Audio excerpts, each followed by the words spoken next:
Good morning everyone, I'm Vian Bawa and this is my second robot in the 4th level, the Dicebot. The Dicebot is a robot that rolls the dice when you applaud or it hears a vibration. This is the first time I have used a sound sensor.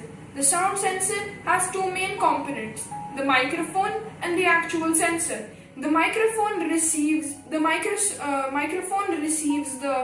sound waves or vibrations and transmits them to the sensor, which then transmits them to the other components of the robot, like the DC motor and the servo motor.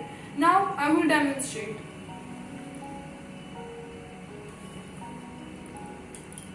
When I clap, the DC motor rotates and the servo motor puts the dice in the basket.